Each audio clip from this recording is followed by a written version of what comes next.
who feel that everybody could, if pressured enough, become and have a psychotic episode like this. And there are others who feel that only those who have a tendency to easy disorganization of the brain by their metabolism, that only they can get the psychotic trips.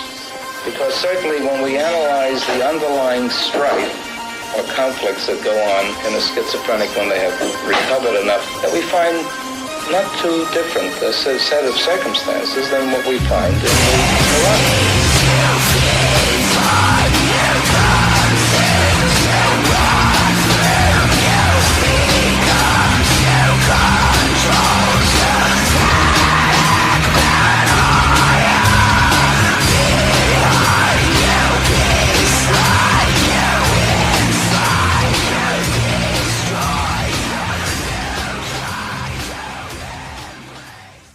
Parents strongly caution the following programs are intended for mature audiences over the age of 18. These programs may contain some material that many parents would not find suitable for children and may include intense violence, sexual situations, coarse language, and suggestive dialogue. To save the patient from what would otherwise be a severe neurotic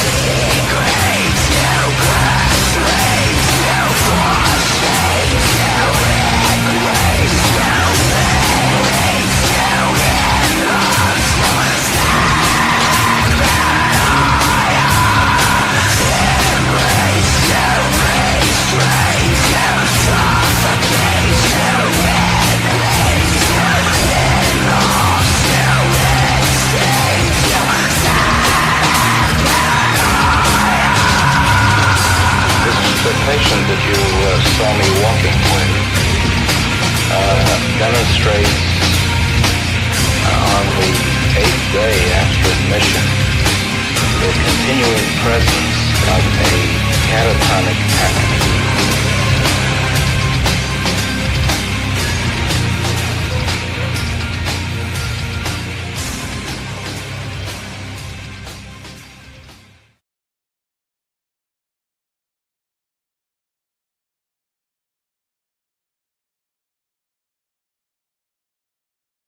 All right. Happy Monday night. Welcome back to another episode of Sound Injection. We are here with the band Serena's Fire. How you guys doing tonight?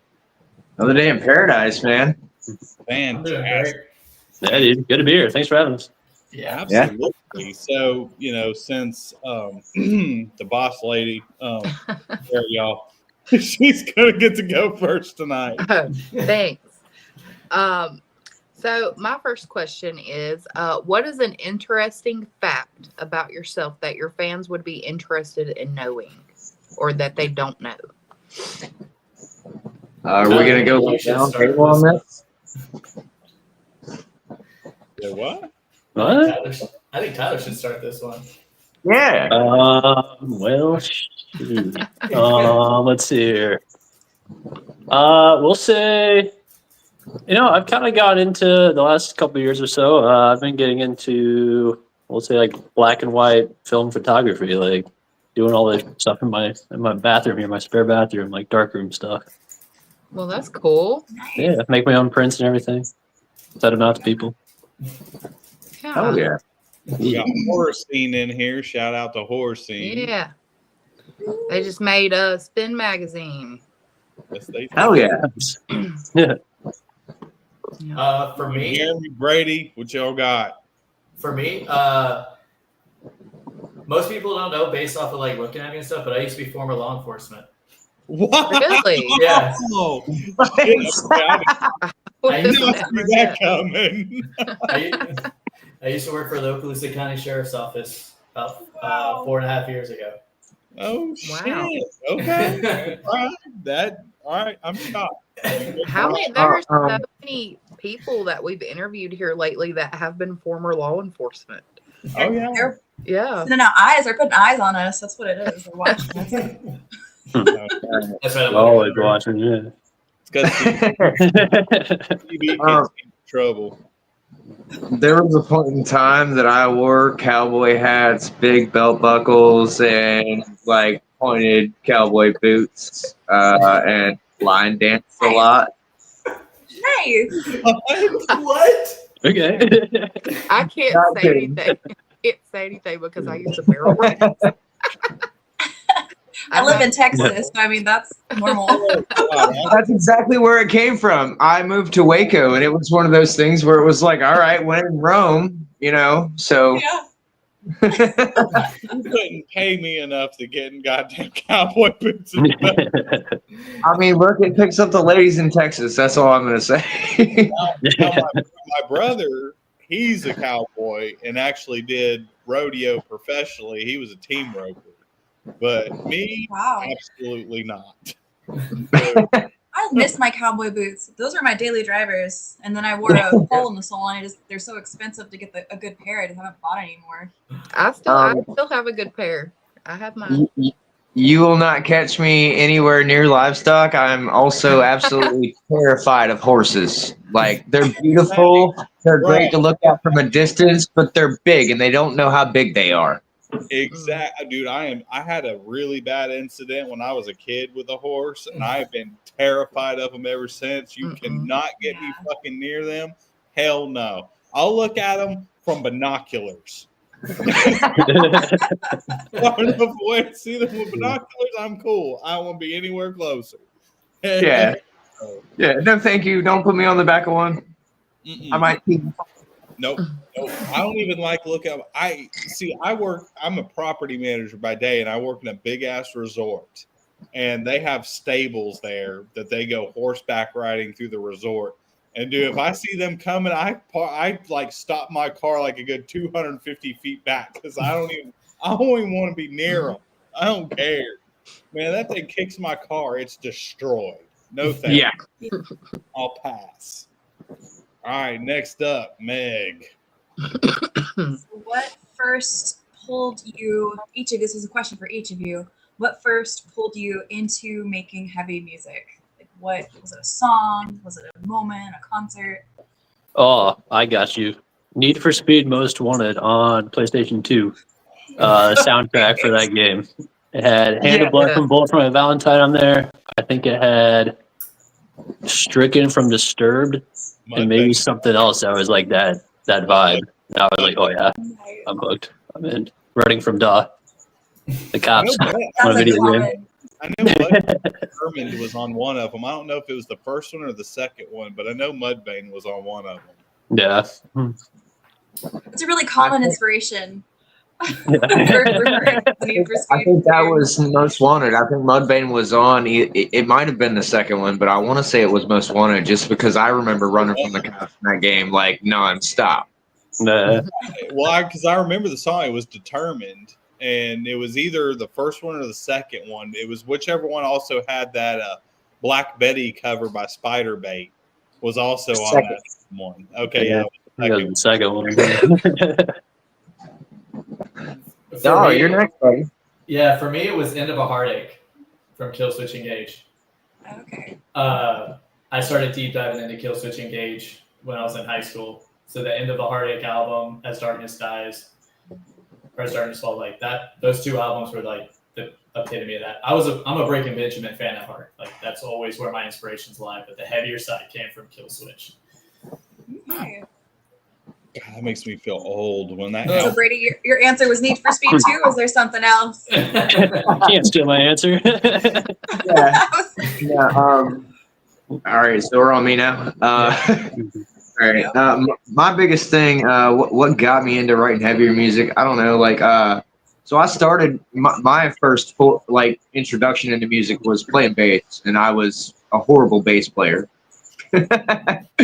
And I don't know, I started writing, and what I realized is that a lot of the things that I write, I've been angry for a lot of years, and writing gave me a place to put that.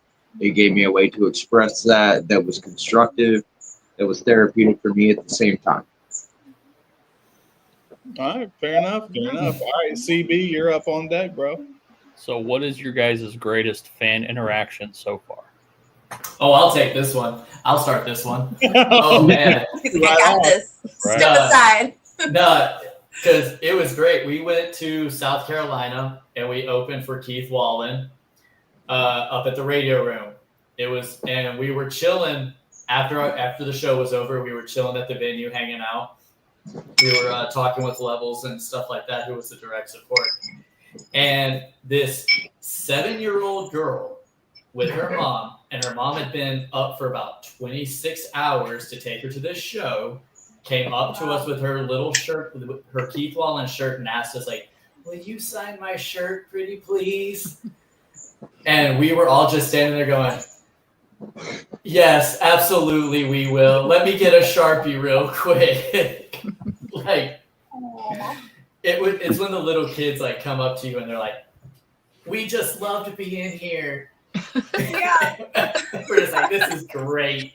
If only the adults would be as happy as they are half the time. I know, right? I mean, but then again, when have you ever taken your kid to a show and not been as happy as they are? Well, I don't have kids. I don't have kids. This is my child right here. Yeah. But, yeah. My 2-year-old is currently perfecting headbanging. So Yeah. Okay. she has discovered that. That was mine. Tyler, you ready for yours? Sure. I'll say, so we played a show at Vinyl here in Pensacola back in February, and during our last song, during like the breakdown of it, I kind of went out in the crowd a little bit and running around. It was like headbanging and stuff playing. And I ended up face to face with this dude, locked eyes, and just started headbanging together, and it was sick. Then afterwards, like that's it. That's all. Like Don actually took my number one with the little girl in South Carolina. So I had to go with my backup one, but it was cool. It was a cool, just like heart to heart, like lock eyes and headbang with each other for a little bit there. And then afterwards, coming back on stage, I usually take my bass off and let people smack it and stuff. And the same dude was like super pumped, like thought it was the greatest thing in the world. I was like, all right, it's pretty sick seeing somebody else like enjoy our music and getting that connection with people. I'm gonna touch on Daw's original one. If you don't know, if you can't remember Daw, because she told me explicitly, her name was Sayla, not Shayla. Oh. I called her Shayla for like 5 minutes, and she was like, "No, my name is Sayla. Can you sign this shirt?" I'm like, "Yes, ma'am. We got you."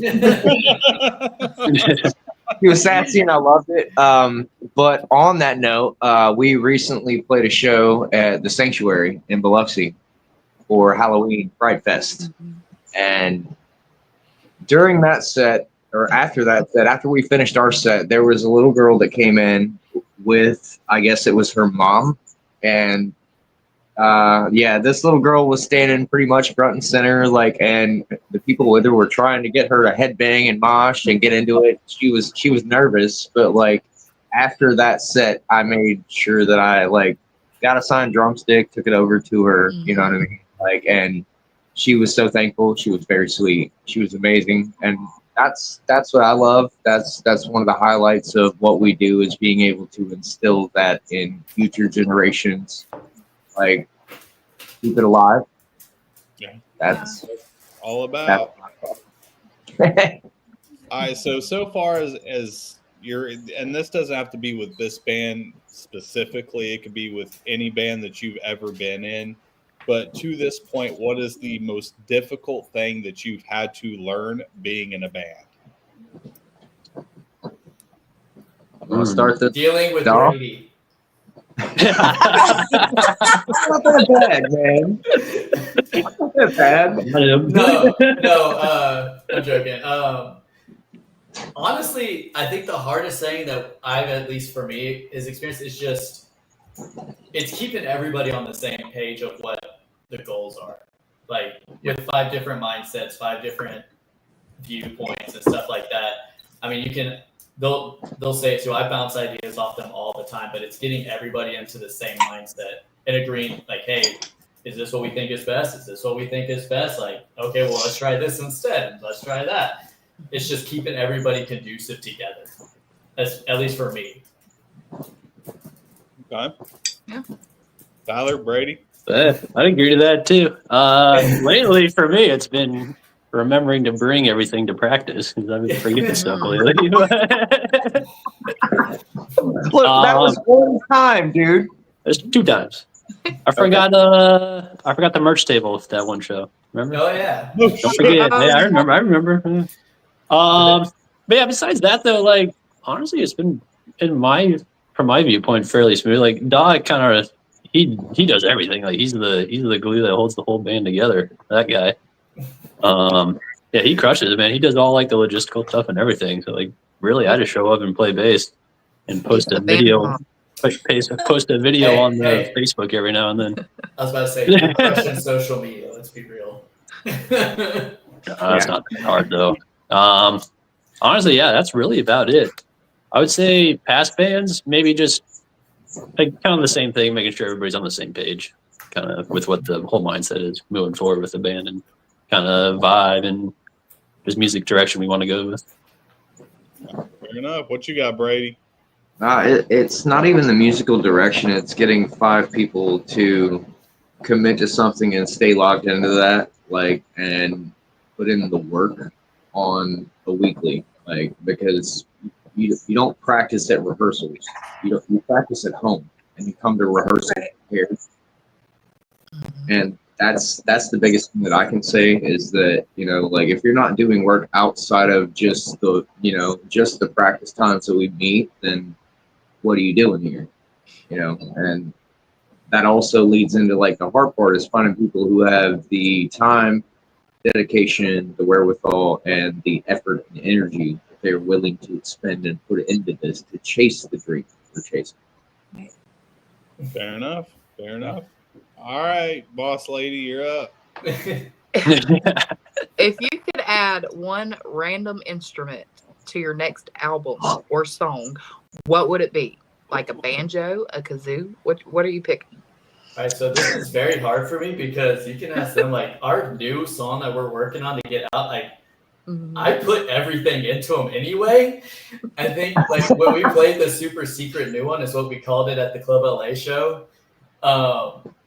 It has harps, cellos, violins, violas, but if I had to pick, a harmonica. Okay. I don't know why, Harmonica. but a harmonica would be, like, cool and different as to being in a metal band. Blues Traveler. A what? He said the Blues Traveler. Blues Traveler. Do it.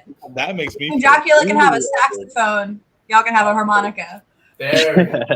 Hey, there's already bands that done the saxophone at this point. You gotta go something different. Break out the mystery dude. That's what I'm thinking. Yeah, I gotta think of something else now. I was thinking like a bassoon. Oh, bassoon would be cool. Yeah, maybe an oboe. These are metal as well. You can have the Ricola guys on the side of the mountain. There we go. Yeah. Did you see that as a metal commercial though? I could. Yeah. Like, I've seen that. I mean, it might help. It might help with the vocals. There you go. You know. You scream a lot as a metal vocalist. Ricola can help you. Yeah. they need to sponsor us. Scratch your like throat. yesterday.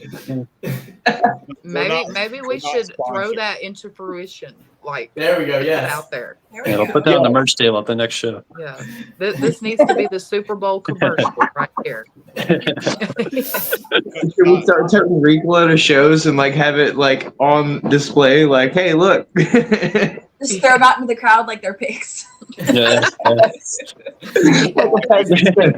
do Like, the just- same thing with Dixon. So, Dixon, if you're watching, sponsor us. We wear your clothes constantly. Please sponsor us. Right?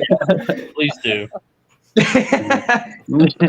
I'll be more than happy with like one free flannel a month. I would dig the shit out of that. Mm-hmm. All right. I think Meg is up next. Mhm. It is me. So, is there a quote or a phrase that y'all live by? Like a mantra that you tell yourselves when things are getting tough? Tyler's got this one. I believe in you. Go, Tyler. I know you know it. I have a One. couple. Which one? Both of I them. got a few. Which one? All right. So back that one. There we go. What was it? Usually whenever, so I'll put like a little Facebook story or Instagram story on like our sound checks, and it'll just say "We are so back," but every single time, like a recurring thing. I kind of like that. That's pretty cool. I like that one. I don't know. I'd say work hard, play hard. It's pretty. I mean, that's probably kind of standard, but I like that. Hashtag conquest. Conquest, that one too. Hashtag conquest, bro. Personal favorite of mine is shake and bake. Okay. I like that Yeah. one. Of course it is. Why would it? Shake and bake, where if you're not first, you're last. That's right. That's right. Me and CB literally just watched that like last week. Good. If you're not watching it once a week, what are you doing with your life? For real. That's too much Will Exactly. Ferrell. Un-American. Me and him quote Talladega Nights almost daily when we're at work. Together, and we'll call each other when we're at work, and we'll sit there and do that shit, and we'll quote it every day. At least once a day. Mhm. Oh my god. All right, CB, you're up, bro. So if you guys could have, each one of you could have an inflatable suit while on the stage, what would that be? Oh, Michelin Man. No, that's the only thing that came to my mind. That's the first thing that popped in my head. So there you go. Stay Puff, man. Stay Puff. So for Fright Fest, like I literally like proposed the idea that I was gonna buy like the inflatable Velociraptor or T-Rex suit and perform the whole set in one of those two suits. So that's my answer. Like one of those two. The inflatable T-Rex would be great. But Well, y'all yeah, looked great. sumo suit Y'all would be looked cool, too. great at Fright Fest. So Mine was actually the Stay Puft Marshmallow Man. You read my mind. It's like We are friends It's- forever. it's such a great movie. God. I love Ghostbuster. I used to collect anything Stay Puffed. I had this huge Stay Puft collection until an ex of mine made me sell it, and then I was heartbroken. He's the most harmless thing from your childhood. It's okay. The one thing that you thought would never destroy you. Exactly. Stay Puft Marshmallow Man. So, if you guys could spend 24 hours with any musical icon, dead or alive, and retain every bit of their knowledge in that one day, who would you want to spend that day with? Ooh. Oh, Can I go first? Yeah, go for it. Freddie Mercury. He's a popular answer. It's a very popular answer. I mean, look, like you're talking about somebody who like had like the most insane chops when it comes to vocals. Like, dude had highs for days.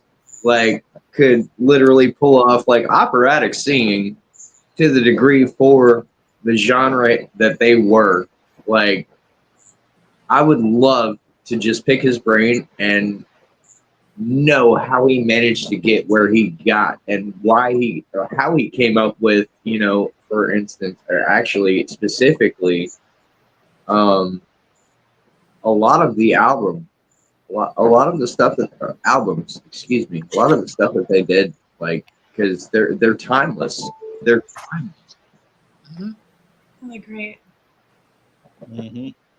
For me, it would be Sinister Gates. I'm an A7X Nice. fan from start to finish. I was one of the people that I loved Life is But a Dream, but I went into it with an open mindset of I know it's not going to sound like City of Evil,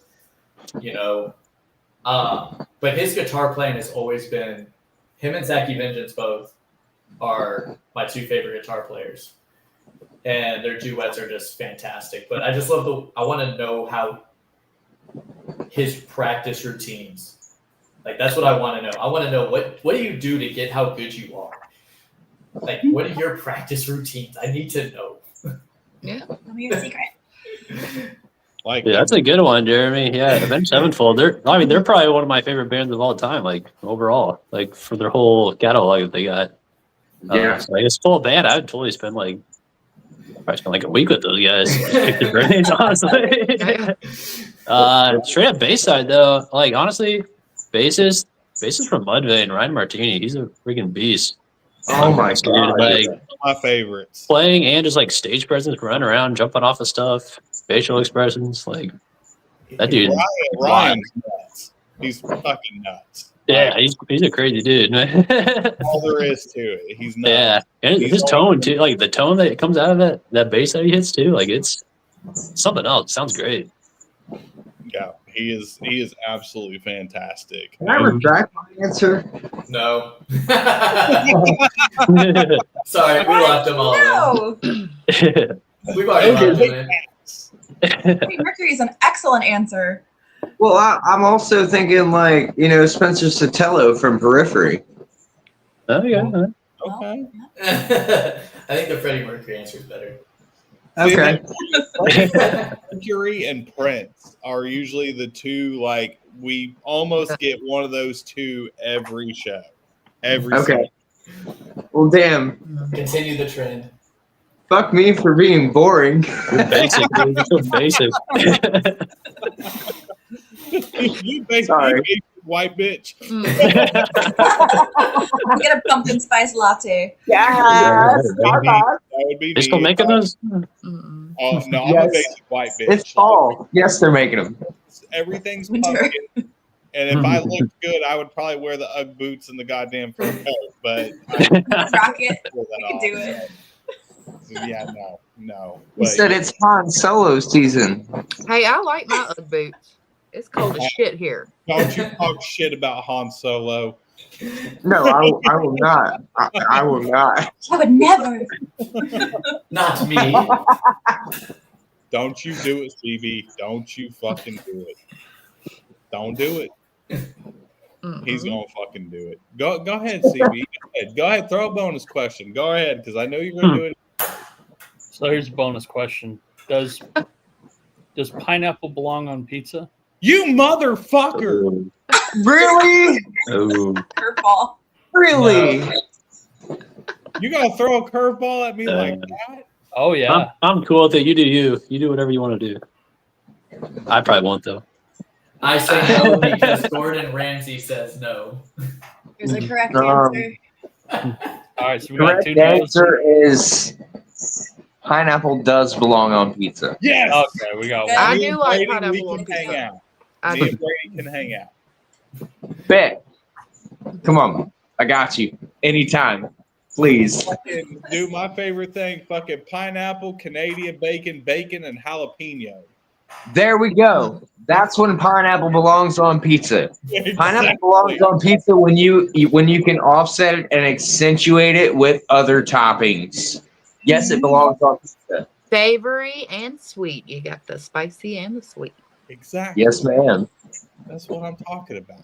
That's exactly what I'm fucking talking about. All right, CB, you get another question. So, you guys Star Wars fans or Star Trek fans? Fucker. Ooh. You I brought say the Star Wars for me. Star Wars. I never got into Star Trek ever.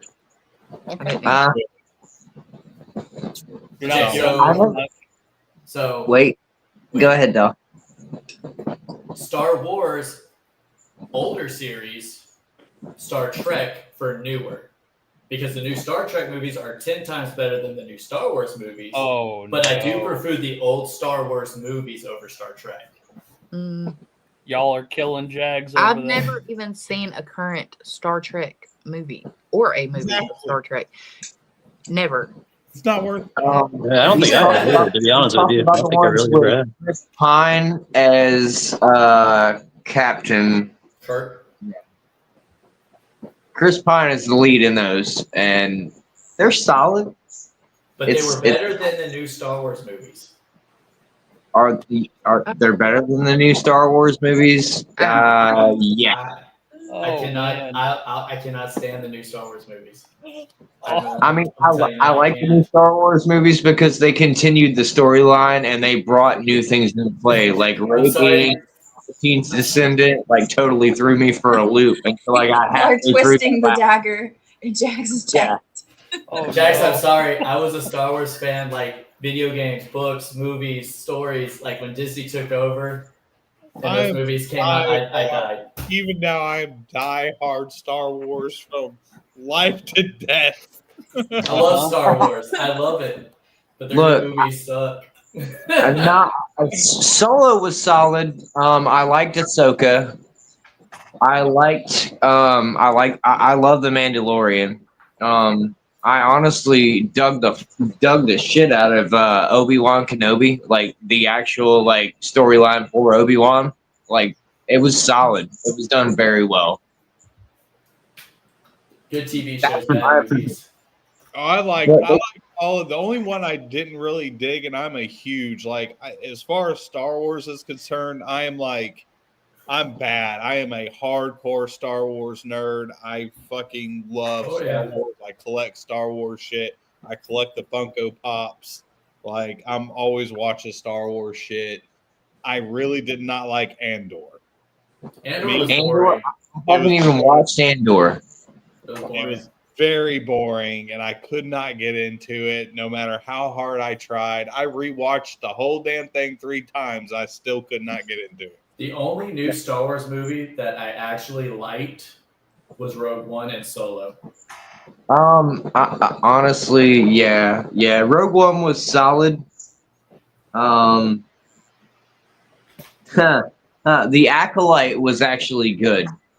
Yeah. So I dig the new direction that they're going, but it's kind of they're trying to tie storylines into the Clone Wars and the animated stuff, and I appreciate that, but I feel like it kind of lacks a little bit. That's just me. Live long and prosper. It's okay. Oh, God damn it! You're killing me, Jeremy. Wait. Leah commented it was like live long and prosper. Leah is my tattoo artist. That is the only woman that I will trust. Shout out to Leah Voodoo. She's in the chat and she's freaking amazing. Y'all, please go follow her. Please. Yeah. Sorry, Jeremy, it's okay because when I come see y'all for the first time, I'm gonna bring you a little present. I'll have a gift to see y'all, which I will come see you. You're not that far from me, so I will come and I'll be bringing you a little gift. All right, so if you guys could do a national tour and you got to choose 3 bands to take with you on this tour, what 3 bands would you choose to take? Hang on, we're talking about local? It doesn't matter. Anything. Big, little, doesn't matter. If we could do a national tour with any 3 bands, who would it be? Yep. I'll start. So I personally would choose a local and 2 big national touring acts. So my 2 national would be Breaking Benjamin and Avenged Sevenfold. Yeah. And my local band would be Envision. Okay. Good choice. That's a good choice. We played like 2 or 3 shows with Envision, and they're just some of the greatest people we've worked with in the local scene. We've had Envision on the show. Dude, Alex, the stage presence is literally unparalleled. He's such an amazing human. Alex is, anyways. Every one of those guys, that was a good choice. But those are my 3. I would take 1 local with us, and then Breaking Benjamin and A7X. Nice, dude. I would say I do like A7X, but I'll say let's go Bolo for my Valentine. We'll go with them, the big one. And then let's do Ashes Fall. Let's go with those guys. Hey. And then I don't want to steal Envision also, but I did like a lot like the vibe and energy of Dead Etiquette when we played with them at down music hall. So I'll go with those 3 right there. 1 big one and 2 more local bands. Okay. All right.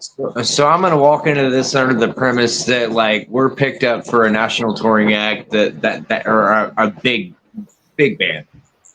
That name is yet to be determined. Let's just say that I'm gonna take 3 local bands on tour with us. Okay. It would probably be Envision, Transient, After Dusk. Those are my 3 local top. Okay. I like it. Fair enough. Well, hang on. Let me retract. Well, fuck, dude. There's so many, man. Them guys. them guys. First answer is Y'all keep calling all these. Y'all keep calling all these bands out, and I got Chet. You're calling all these bands that we have ties with. It's like, Like I just have the props ready to go. You know. I literally just saw him yesterday. Look, those are the I'll take the 4. Like, give me 4, but No, you get 3. those are my 4. I'm sorry I went over the number. My bad. oh, you're good.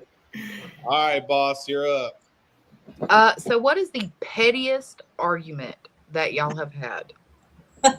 Ooh. No. Anything that dealt with our former lead guitar player? Ooh. No. Kind of a little backstory. So we had this when we were recording our full-length album. We had a verbal contract with our sound engineer. We would send him money and stems every 2 weeks. We all agreed to it at the very beginning, like with him. His name is Charlie Hadley. He works for Cyberwave Studios. Fantastic sound engineer. He owns Cyberwave, but yeah, it's his company. But we agreed, money, stems, 2 weeks in that order. Everybody agreed to it, so we were doing that. We got towards the end of the album, and we got to the last 2 songs, and the second to last song was "What's Killing Me," and our lead guitar player at the time didn't send us the stems for the song. I was still waiting on them, and I was like coming up on the deadline. I had I think 6 days before we had to send them to Charlie, and I'm like, bro, I need the stems like now. He ended up not sending them, so I ended up writing a solo for it, recording it, tracking it, the whole 9 yards, sent it to Charlie. Charlie did great with it.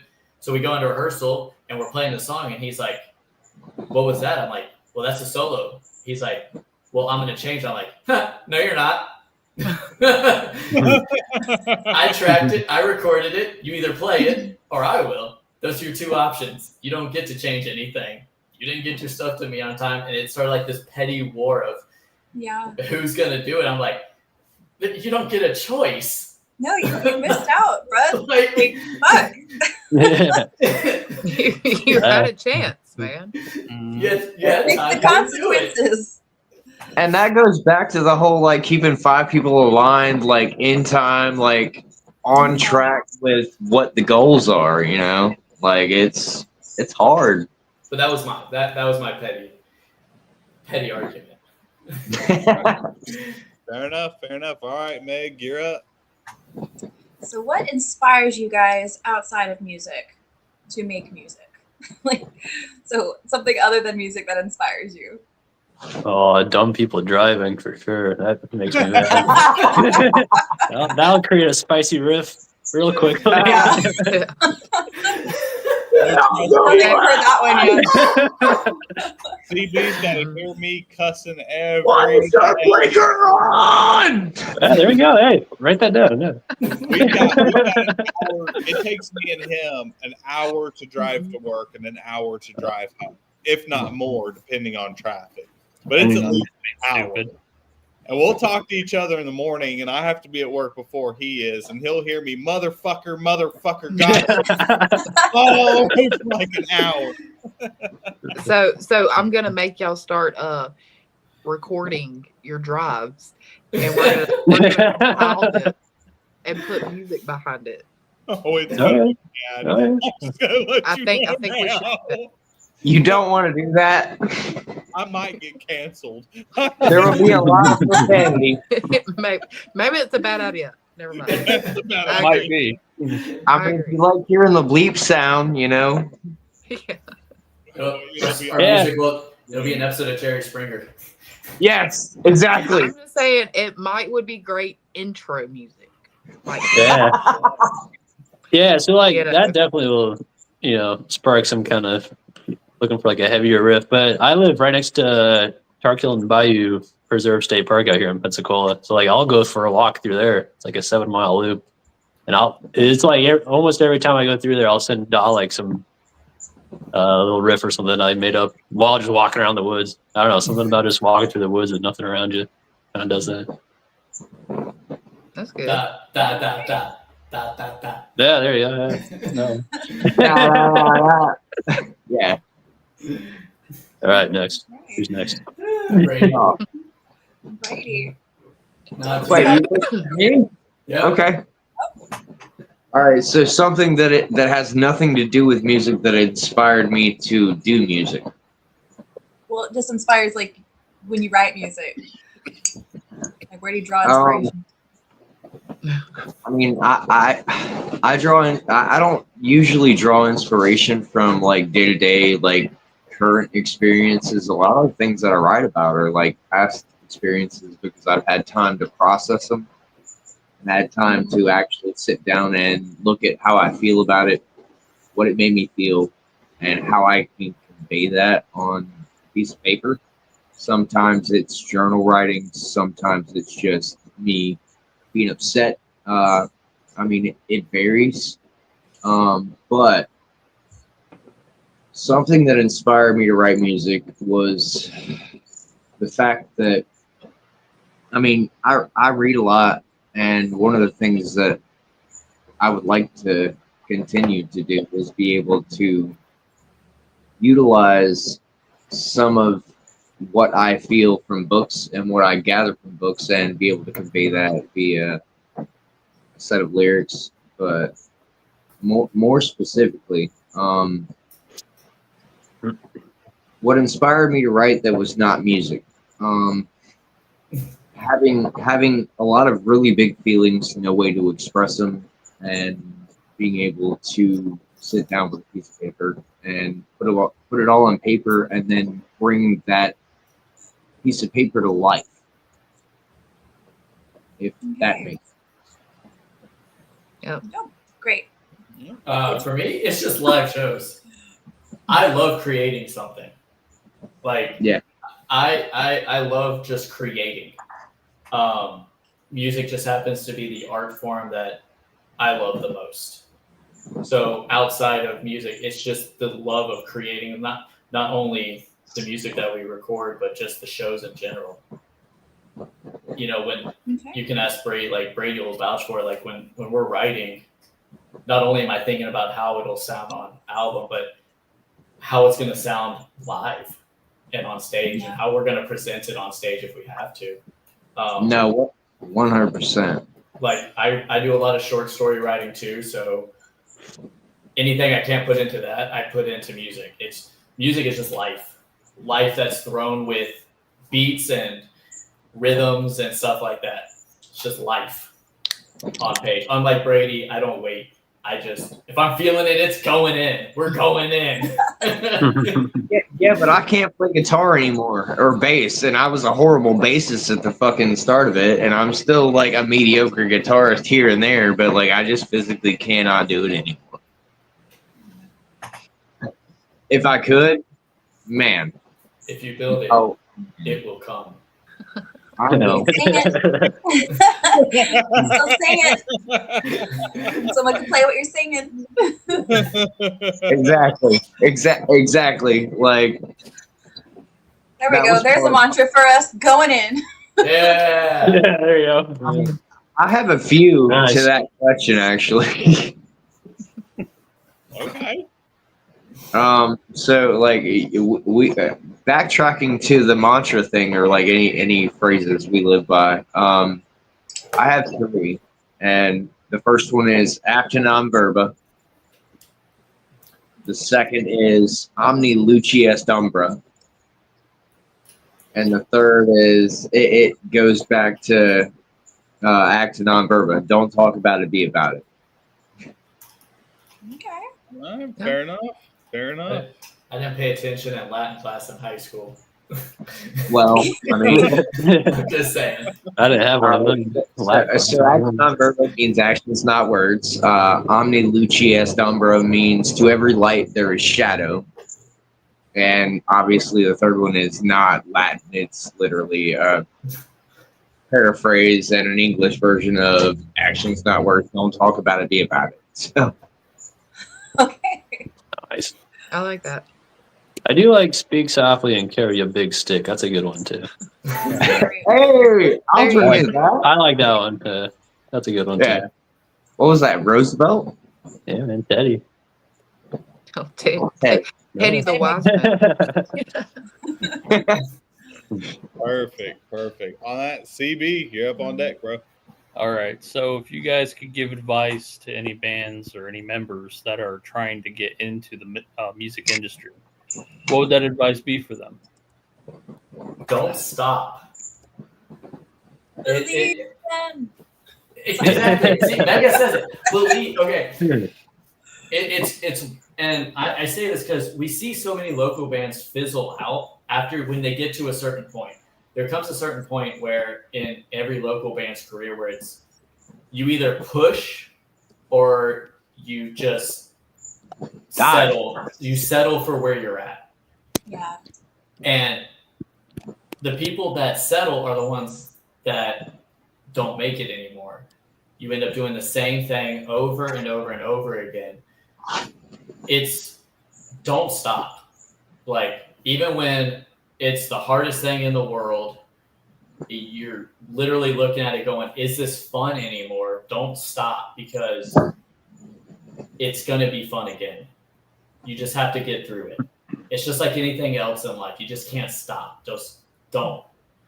Because at that point, you've already given up. I like that. Embrace the suck. There'll be times when it's going to suck. Hey, But embrace it. yeah. Because like the sucky times, honestly, we haven't had any sucky times to be real. But I'm sure at some point there's going to be like we're deep in it right now. That's when it's going to filter out like kind of what Jeremy just said, like the ones that just settle. Like that's like the level where it's going to filter some of those guys out, and then they'll just stay in the spot that they're currently at. Like keep going. You got to push through like the crappy times and keep the press on. Just can't stop. Mm-hmm. What? Brady, what about you? For local bands, the advice that I can give, and for any band doing this, like, it's going to be discouraging. Like, you're going to play a lot of shows where you have 5 people show up or no people show up, and you're just literally playing to the bartenders and the bands. Yeah, we've done that. If you're actively getting booked, if you're actively playing shows, keep pushing. That day will come. And I don't know when it will come. There's no way to put a timeline on it. But if you are doing what you love, and if you work and make money doing what you love, then you will never work a day in your life. All right. So if it's something that you really want to do, like, continue pushing. Like, it's gonna seem dismal at some points. You're gonna be like, why the hell am I doing this? What am I wasting my time and energy and effort and money for? Like, why would I even keep signing up for this? As a musician, you're a glutton for punishment at that point. Like, it's gonna be one of those things where, like, it doesn't always pay off, but maybe one day it will. There's always that hope, but don't look at that hope and hang on to that hope thinking that that's going to be your saving grace. You have to find some kind of drive and something that is worthwhile in it. And what I find usually is the fact that we open for bands, cool, that's great. The thing that keeps me going is having people like Sayla. I almost called her Shayla again. Having people like Sayla, I did it again. Having people like Sayla show up and want you to sign a T-shirt, and it's a Keith Wallen T-shirt, and like we're like, no, like we're not with Keith Wallen's band. She's like, I don't care. I want you to sign my T-shirt, and it's like, okay, yes, of course. But like that's what keeps me going forward. Maybe it'll work for somebody else, but you know, like the road is not always easy. But it's going to be worth it if you keep pushing. It also helps that have a massive media team behind you. Yeah, Yep. no, definitely not. I'm just reading the comment, but yes, that is true too. Caleb, oh my God, you're a godsend. Rock Queen. amazing. Yeah. Like, Yeah. At the end of the day, you get to play your music that you've made that's not in the world at all to people. And kind of along Brady's lines, like after shows, we've had people come up to us at our merch table and be like, "You guys sounded sick. Like, where are you guys from?" And we say Pensacola, and like you see their eyes light up. You're like, "Oh, you're like right down the road. Let me buy a Yeah. shirt. I'll support you guys." Like that's cool. It's a cool feeling to get. Yeah. That kind of thing. Fantastic. That's what makes it worth it. Like, we're chasing a dream, but like also at the same time, like meeting those people, like meeting folks who are like, "Can you sign this for me?" Like, for real? Like, I'm just a regular guy. You want me to sign a T-shirt? Okay, cool. But I never expected we would be where we're at, doing what we're doing on the level that we are at currently, because it doesn't happen. Not around here. Fair enough. Fair enough. All right, to switch it up a little bit. Yeah. Through your times of traveling and touring, what is the worst food that you have had to eat out on the road? Oh shit, Tyler, you were there for that. Oh, yeah, we got a story. I don't remember. Yeah. I wasn't. Whatever he's about to But say, I man, don't. what was it?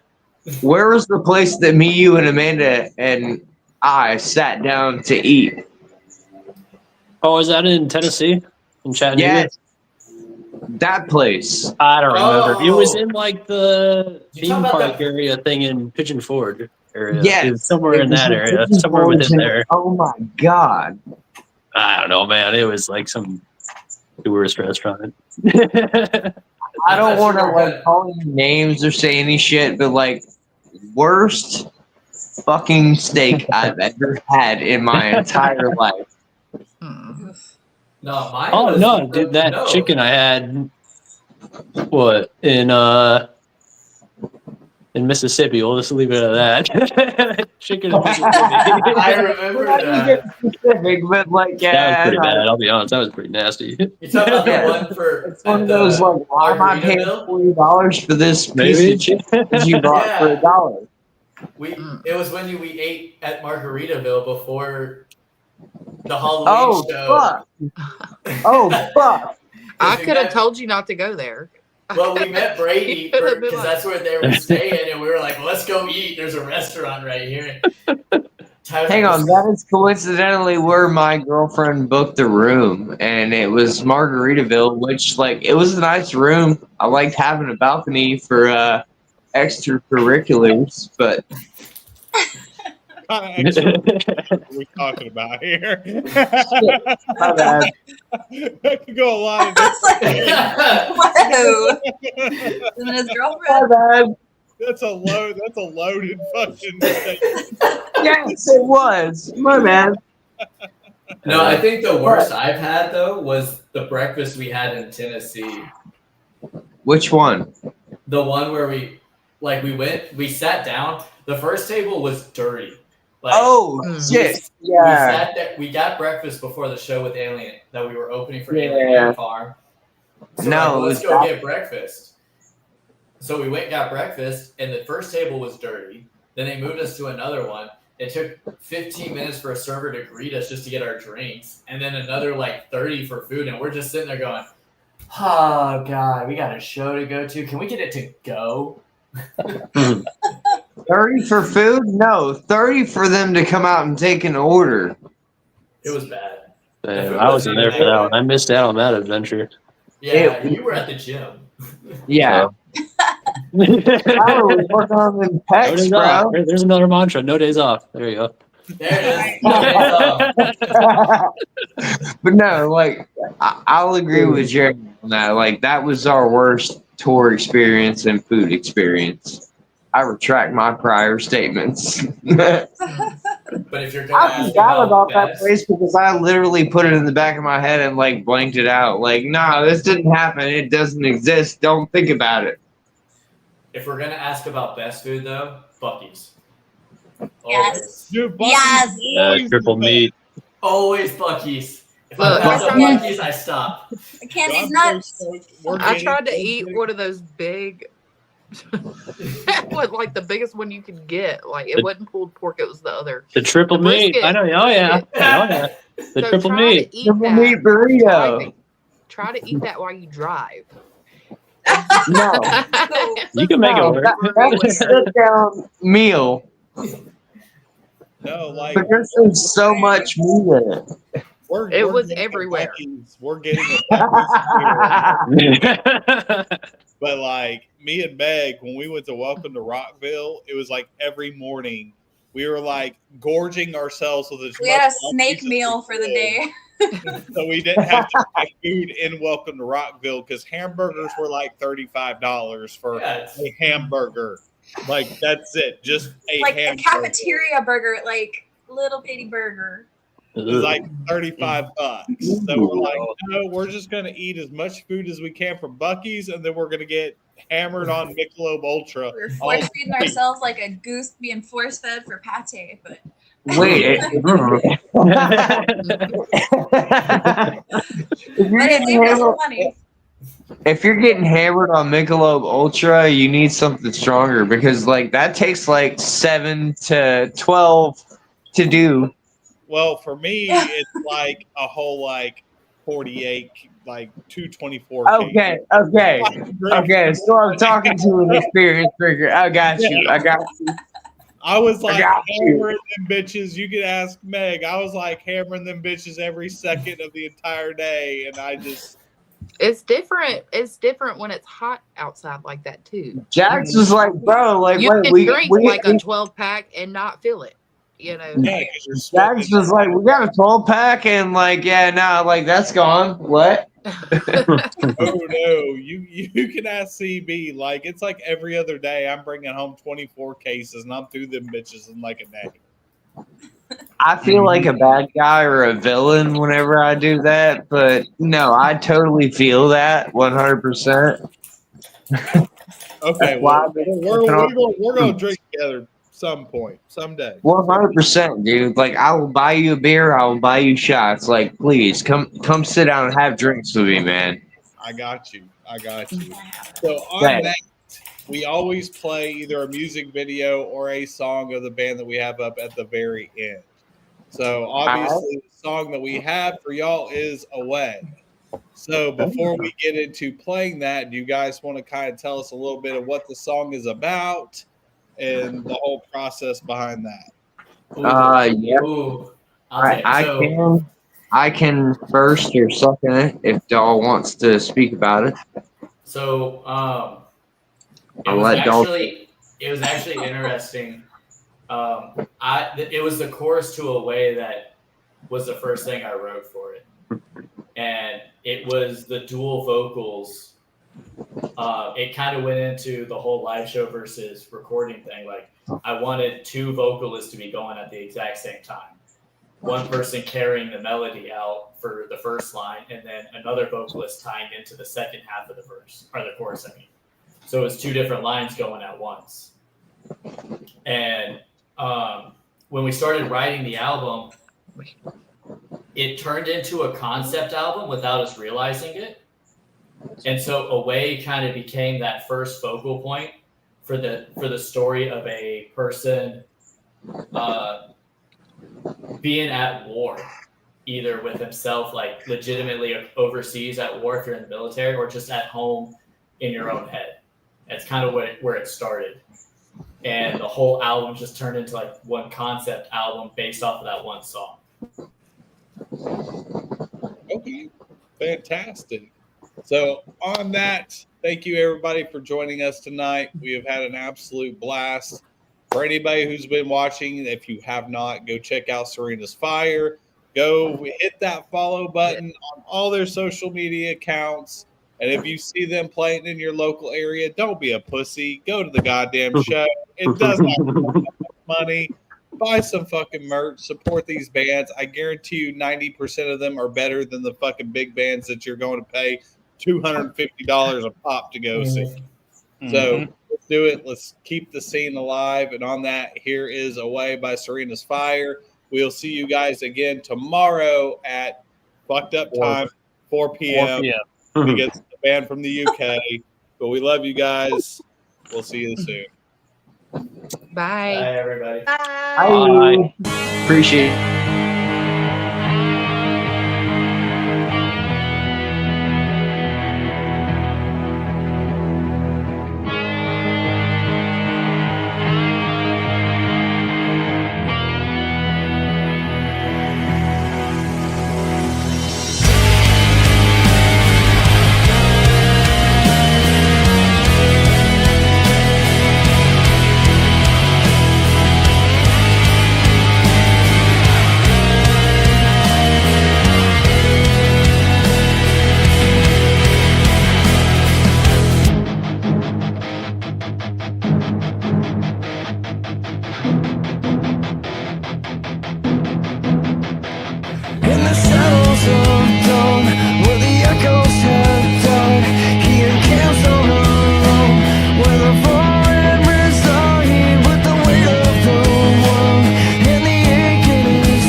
closes his eyes, soaking in the warm sun, calling him home, where peace has begun.